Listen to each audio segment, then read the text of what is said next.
بسم اللہ الرحمن الرحیم۔ معزز خواتین و حضرات، السلام علیکم ورحمۃ اللہ وبرکاتہ۔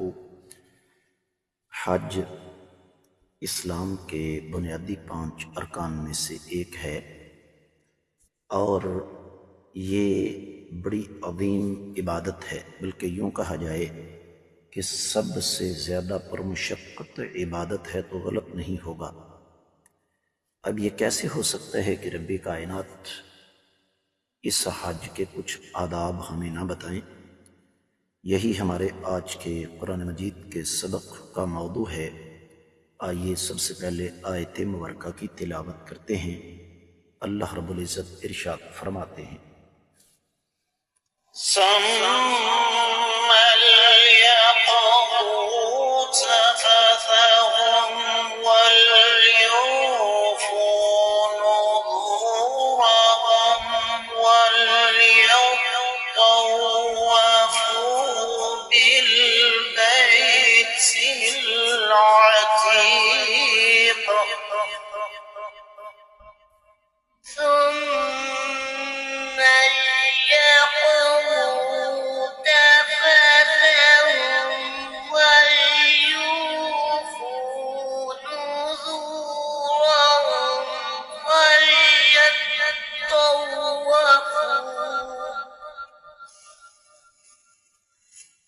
وليطوفوا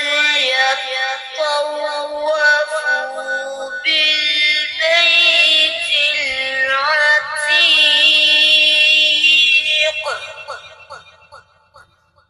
معزز خواتین و حضرات، رب کائنات کی پاکیزہ کتاب قرآن مجید 17واں پارہ سورہ مبارکہ کا نام الحج، آیت مبارکہ ہے 29۔ رب کائنات فرماتے ہیں، ثم پھر لیقضوا دور کریں تفثہم اپنا میل کچیل، ولیوفوا اور پوری کریں نذورہم اپنی نذریں، ولیطوفوا اور طواف کریں بالبیت اس گھر کا، العتیق جو کہ پرانا ہے۔ با محاورہ ترجمہ سماعت فرمائیے گا۔ پھر وہ اپنا میل کچیل دور کریں اور اپنی نظریں پوری کریں اور اس قدیم گھر کا طواف کریں۔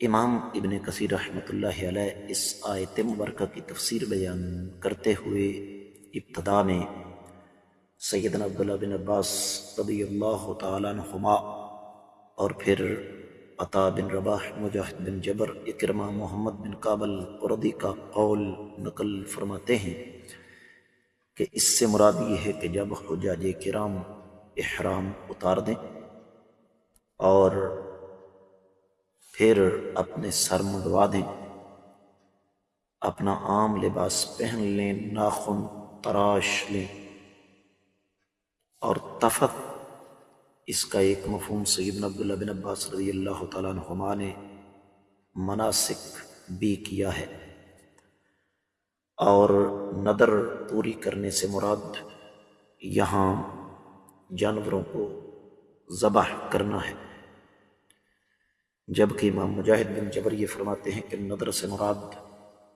یہاں حج کی نظر ہے، اور جو انسان حج کے لیے نظر مانتا ہے دراصل یہاں اسی چیز کی طرف اشارہ کیا گیا ہے۔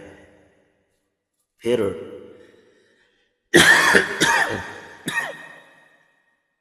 اسی بات کو آگے بڑھاتے ہوئے امام ابن کثیر رحمۃ اللہ علیہ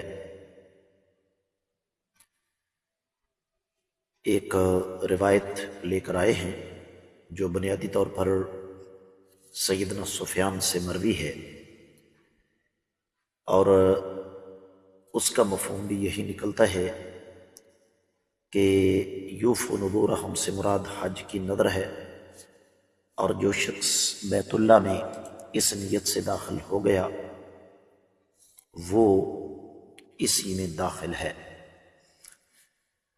اور ظاہر بات ہے حاجی کے لیے بیت اللہ کا طواف، صفا مروہ کی سعی، عرفات میں جانا، مزدلفہ کی حاضری، جمرات کو کینکر مارنا، یہ تمام کے تمام امور اس میں شامل ہیں، اور حجاج کرام کو یہ پورے کرنے چاہیے۔ اور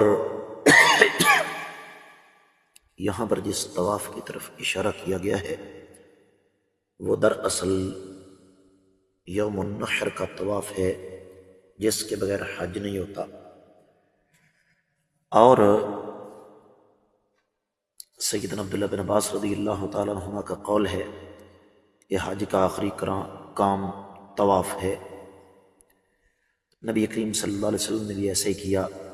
آپ جب 10 ذی الحجہ کو مینا کی طرف تشریف لائے تو سب سے پہلے جمرات کو ساتھ ساتھ گن کر مارے، پھر قربانی کی سر مڑایا، پھر آ کر آپ نے بیت اللہ کا طواف کیا۔ اور صحیح بخاری اور صحیح مسلم میں روایت ہے، صحیح بخاری میں 1755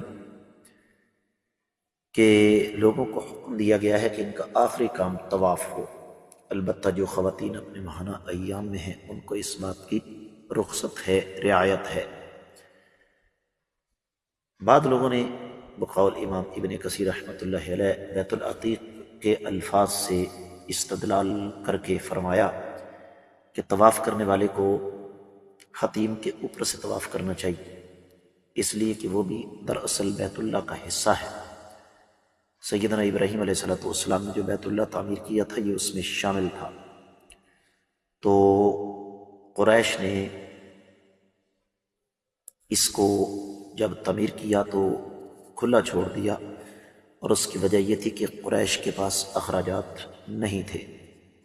اللہ کے رسول صلی اللہ علیہ وآلہ وسلم نے حتیم کے باہر سے طواف کیا ہے، اور آپ نے دونوں شامی رکنوں کو ہاتھ نہیں لگایا، نہ بوسہ دیا، کیونکہ وہ سیدنا ابراہیم علیہ السلام کی تعمیر کے مطابق پورے نہیں تھے۔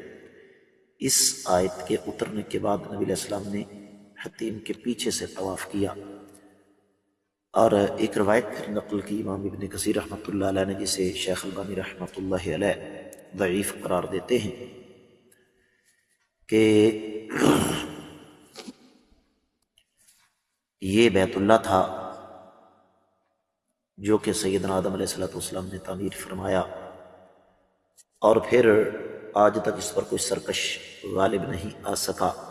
اللہ تعالیٰ نے اسے ہر دور میں سرکشوں کے تسلط سے آزاد کروایا ہے۔ اور سنن ترمذی میں اسی طرح کی ایک مرفوع حدیث ہے جس کا مفہوم کم و بیش یہی بنتا ہے۔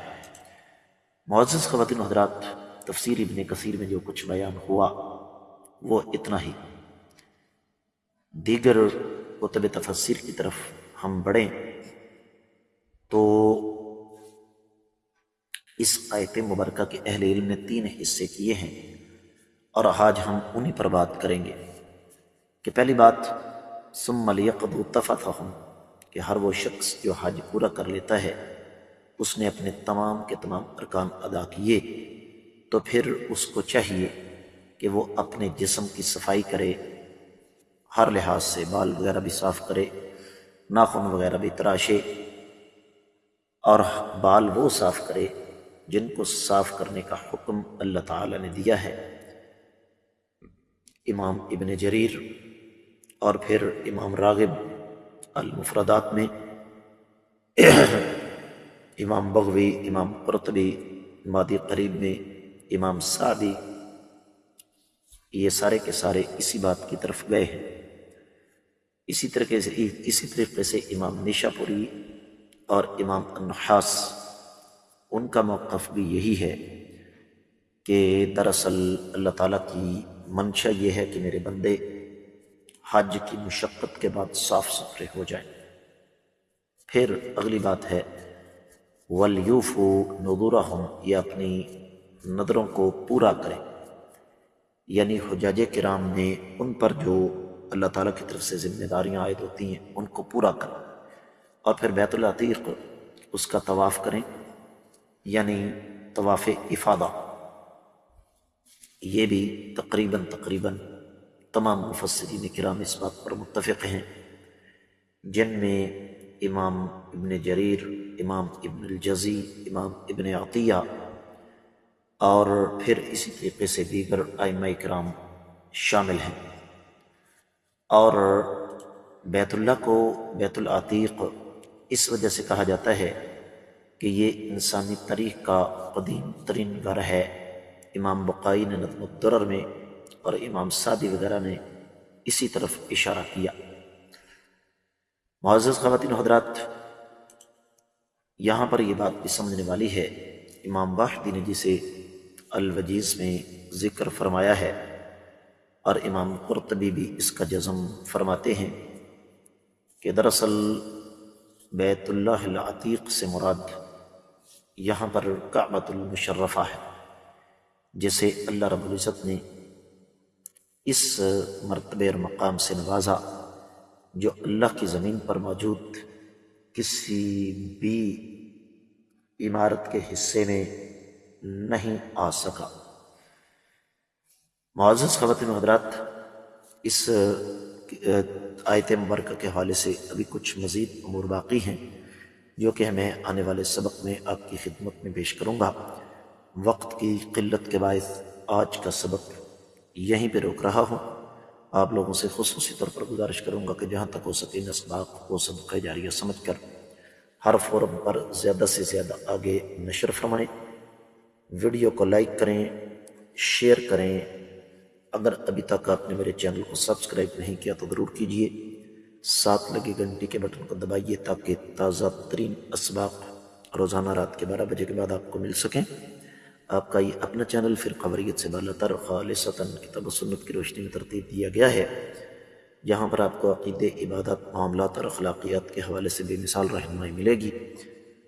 آپ کے ذہن میں کوئی سوال ہو، کوئی موضوع ہو جس پر آپ کو رہنمائی چاہیے تو آپ کمنٹ سیکشن میں آ کر اپنی قیمتی آراء کے ساتھ ساتھ اس خواہش کا اظہار بھی کر سکتے ہیں۔ آج کے سبق سے اجازت دیجیے۔ السلام علیکم ورحمۃ اللہ وبرکاتہ۔